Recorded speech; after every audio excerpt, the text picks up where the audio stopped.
Здравствуйте, дорогие друзья! Я приветствую вас на очередной лекции канала «Жизнь после жизни есть, я знаю», который посвящен доказательствам жизни после смерти и устройству потустороннего мира, куда каждый из нас попадает по завершении своего земного пути, где и воссоединяется с ранее усопшими родными и любимыми и продолжает бесконечное путешествие по нашей прекрасной и удивительной вселенной. Если вам нравится то, что мы делаем, вы можете поддержать работу нашего канала донатом по ссылке в описании видео. Благодаря вашей поддержке наши ресурсы остаются бесплатными для всех. Большое вам спасибо. Сегодня я расскажу вам о своем опыте пребывания за гранью физического мира, в ходе которого я увидел, что будет после смерти.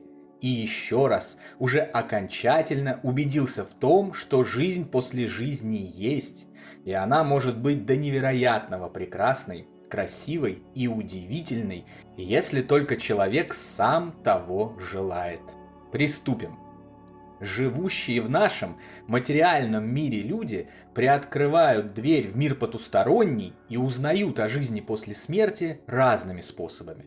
Кто-то во время околосмертного опыта, комы, падения с большой высоты, удара током или молнией. Кто-то, обращаясь к огромному массиву информации, накопленной за много веков разнообразными авторитетными исследователями, учеными, врачами и философами. Кто-то, внимательно наблюдая за уходом своих близких. Кто-то, проводя практические эксперименты по связи с умершими. Кто-то через устройство инструментальной транскоммуникации. Кто-то посредством внетелесных опытов и осознанных сновидений, а кто-то просто вспоминает о своих прошлых жизнях и жизни между жизнями. Большинство из таких людей так или иначе возвращаются с совпадающей между собой информацией о том, что после смерти биологического тела ничего не прекращается и жизнь продолжается. Сейчас уже можно со стопроцентной уверенностью сказать, что это абсолютный факт. Каждый из нас продолжает жить после того, как срок годности его нынешнего тела подходит к концу. Я убедился в этом сразу с нескольких сторон, о чем уже рассказал вам в наших книгах цикла «Жизнь после жизни есть, я знаю» и публикациях нашего телеграм-канала. Финальной же, жирной и окончательной точкой в этом убеждении стала моя собственная смерть, которая во всех подробностях была показана мне во время одного из моих ночных путешествий. Но, впрочем, обо всем по порядку. Сновидения, как мы уже неоднократно разобрались и убедились ранее, это вовсе не пустые галлюцинации отдыхающего мозга, а воспоминания биологической части нашего сознания о периоде пребывания духа человека вне физического тела в духовных областях Вселенной во время его отдыха. Во снах сокрыта огромная бездна информации о потустороннем мире, существующих там законах и правилах, наших возможностях в нем, встречах с родными и любимыми усопшими, истории человечества, науках, изобретениях, уже открытых явлениях и тех, которые еще только предстоит открыть и объяснить. Очень многое можно вынести из снов и о жизни после смерти, которая предстоит каждому из нас, когда будет завершен очередной физический отрезок нашего вечного существования. Погружение в изучение чего-либо всегда встречает ответную, встречную реакцию изучаемого. Оно как бы раскрывается навстречу исследователю. Когда ты изучаешь что-либо и стремишься постичь это, оно само помогает тебе в этом. Именно об этом было бессмертное высказывание Фридриха Ницше о бездне, которая начинает вглядываться в того, кто вглядывается в нее. Вот так и я, продолжая вглядываться в потусторонний мир, благодаря этим очевидным следствиям получил очередную порцию информации и доказательств о жизни после жизни. Однажды ночью я заснул и увидел последний день одной из своих жизней в мирах физической материи. В этот день две стороны человечества достигли пика своих разрушительных стремлений, конфликтов и ненависти друг к другу. Стратегические ядерные силы противников были приведены в полную боевую готовность, и люди по всему миру, затаив дыхание, ждали, чем же закончится эта ужасная ситуация и сможем ли мы пережить этот день. Я вместе с небольшой компанией близких людей находился в некоем здании, из которого мы следили за разворачивающимися событиями. Вместе со мной была моя в этой жизни уже усопшая мама. Она очень сильно переживала и паниковала из-за выпавших на нашу долю событий, а я старался сохранять самообладание. Мир той жизни был очень похож на наш, но вместе с тем и отличался. Все такое же, такие же люди, здания, устройства, приспособления, но все слегка по-другому разработанное и собранное. Как будто технический прогресс там шел иными путями, а мысли изобретателей складывались в несколько отличные от привычных нам конструкций. Например, ракеты, несшие ядерные заряды, были не такими, как в нашем мире, а сдвоенными. Две ракеты, соединенные в одну. По основному образованию я инженер-механик ракет-носителей и космических аппаратов, поэтому неплохо разбираюсь в этой технике. И будь описываемые события просто моей фантазией, логично было бы увидеть привычные мне образы ракетной техники. Но это явно не было фантазией. Все остальное в том мире было подобным, вроде бы почти такое же, как и у нас, но другое. Ситуация продолжала обостряться. Политики обеих сторон выступали по телевизору, соревновались в своем безумии, сыпали новыми и новыми угрозами и ультиматумами, и никто не хотел решить дело миром. В итоге первой не выдержала наша сторона. Верховный главнокомандующий отдал приказ о запуске по врагу, и ракеты начали взлетать. Мы с компанией по телевизору смотрели за запуском ракет с ближайшей к нам морской платформы. В том мире ракеты запускались не из шахт, а с морских платформ. И ужасались происходящему, не веря в то, что этот страшный день настал. Но остановить ничего уже было нельзя. Сдвоенная ракета с ядерными зарядами в десятки мегатонн красиво поднялась над платформой, оставляя за собой огненный шлейф, и должна была понести смерть тем, кого наши правители называли врагами. Но вдруг что-то пошло не так. Возникла нештатная ситуация, двигатели ракеты заглохли, и она упала в море рядом с платформой, с которой стартовала. От удара о дно ее ядерные заряды сдетонировали. Произошел взрыв. Возникла огромная взрывная волна, которая вперемешку с приливной морской волной начала двигаться в нашу сторону. Я выглянул в окно и увидел эту волну своими глазами. Впечатляющее зрелище, невероятная, яркая, огненная сила, сметающая все на своем пути и направляющаяся к тебе.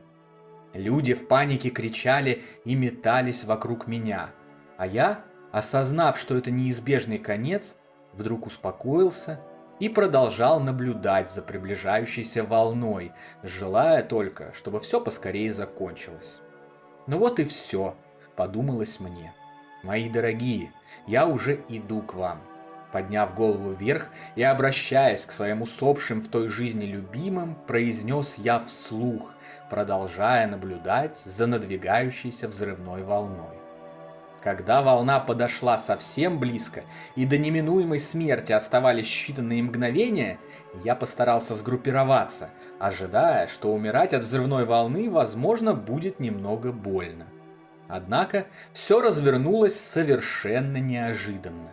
Когда волна была буквально в метре от окна, через которое я наблюдал, картинка, воспринимаемая моими органами чувств реальности, померкла.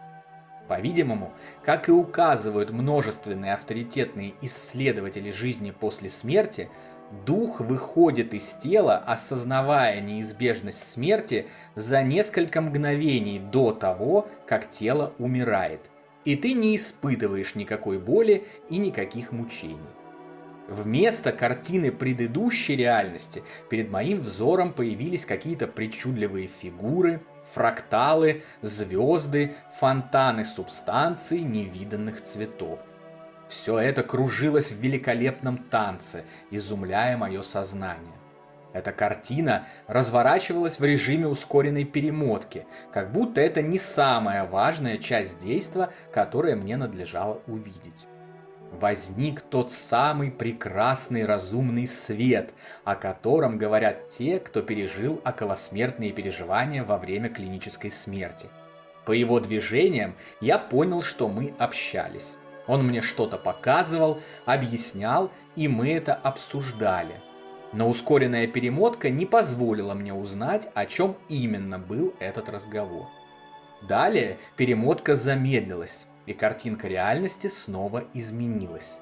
Фракталы, фонтаны, звезды и свет исчезли, а вместо них возник яркий мир очередной реальности, в которой я обнаружил себя посреди школьного класса, сидящим за партой, а передо мной стояла учительница с указкой в руках и слегка удивленно наблюдала за мной.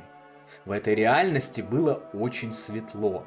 По сравнению с ней, наша реальность в самый яркий, летний, безоблачный и солнечный ее день – мрачная пещера.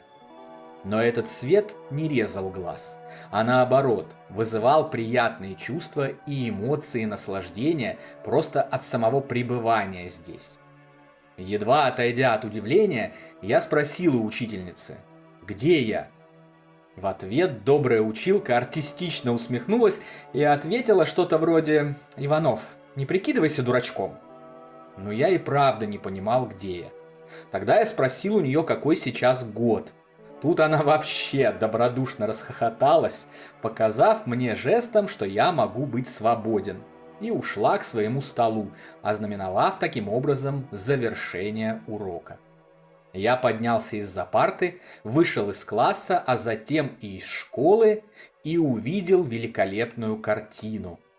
Передо мной раскинулся невероятно прекрасный, яркий, цветной мир золотистых и зеленых оттенков. Меня окружали нереальные по красоте здания, деревья и цветы.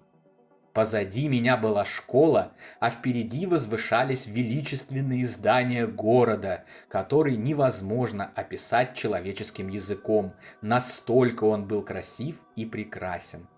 И самое главное, в отличие от реальности, из которой я ушел, здесь был абсолютный и безусловный мир. Этот мир, эта безусловная любовь и бесконечное добро витали прямо в воздухе вокруг меня и были почти что материальными. По улицам, с иголочки одетые, безмятежно сновали туда-сюда люди, обладающие такими же телами, как и у нас. Они общались друг с другом, обозревали окружающие пейзажи, улыбались и были счастливы. Все было плотным, осязаемым и реальным. Все можно было потрогать и совсем повзаимодействовать. Все было так, как и описывали многочисленные исследователи жизни после смерти и устройства потустороннего мира на протяжении веков, в информацию которых большинство людей отказывается верить до сих пор. Все еще мало что понимая, я решил отправиться гулять по этому городу по направлению к его центру. Как только я начал движение, ко мне пришло четкое осознание и ощущение, что где-то там впереди находятся мои родные и любимые, с которыми я разлучился в предыдущей жизни. Я очень явно воспринял, что они ждут меня. А значит, все будет прекрасно. Даже более того, все уже прекрасно. Учитывая обстоятельства, оказалось, что все было прекрасно всегда. И лишь мое восприятие, мой фокус внимания в предыдущей физической реальности и ограниченность мышления, ошибочно полагавшего, что жизнь конечна, мешали мне осознать эту простую истину. Мне и раньше, начиная с самого детства, снились апокалиптические сны. Теперь я понимаю, что, возможно, в этих снах я видел последние дни других своих жизней. А может быть и этой жизни. Кто знает, как будут разворачиваться события в нашей нынешней реальности, учитывая то, что происходит в мире. Ранее же я видел потопы, ядерные войны, химические атаки, авиакатастрофы и так далее. Зачастую я погибал в этих снах. И я помню, что в подобных снах я всегда хотел побыстрее умереть, чтобы не испытывать боли, будто бы в последний момент наитивно понимая, что ничего страшного в смерти как таковой нет. Главное поскорее проскочить страдания физического тела и вернуться домой. Но этот сон, о котором я вам рассказал, главным образом примечателен тем, что это был первый раз, когда я не проснулся в момент смерти, а увидел, что следует за ней. Обычно все просыпаются, когда умирают во сне, и никто не может увидеть, что будет дальше. До этой ночи и я не был исключением. Каждый раз, когда во сне наступала смерть, я просыпался. В этот же раз я во всех подробностях увидел, что следует за смертью в физической реальности. И то, что я увидел, весьма воодушевляет, дарит оптимизм и в очередной раз подтверждает то, о чем нам сообщали исследователи потустороннего мира и жизни после жизни на протяжении нескольких тысячелетий. Все правда. Действительно не будет ни боли, ни страданий, ни ужаса. В момент смерти одна реальность просто сменится другой, словно знакомый каждому выход из затемнения в кино. А далее наше удивительное и бесконечное путешествие по Вселенной вместе с нашими родными и любимыми душами продолжится. И все будет хорошо. Потому что на самом деле все всегда было, есть и будет хорошо. Ведь именно так, к нашему счастью, и устроено мироздание.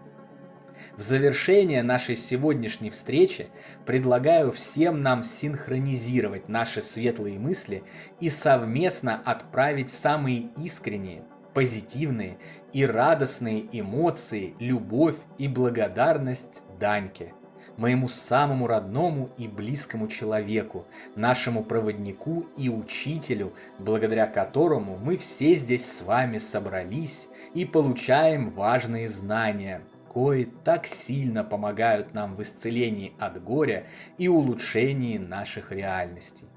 Ровно 3 года назад, 13 марта 2022 года, он в результате мучительной онкологии завершил свое очередное воплощение на Земле и отправился домой. Ну а что было дальше, какие невероятные и волшебные события случились, вы уже знаете. А если не знаете, то поинтересуйтесь. Удивительное было время, ребята. Ну а на сегодня это все. Дополнительную интересную и полезную информацию за пределами лекций, ответы на ваши вопросы о жизни после смерти в целом и по этой лекции в частности, а также познавательные статьи о потустороннем мире вы найдете в нашем телеграм-канале. Ссылка на него, как всегда, в описании видео и на экране. Добро пожаловать! Встречаемся на новой лекции здесь же, на нашем YouTube-канале. А пока всего вам самого лучшего, волшебного и замечательного.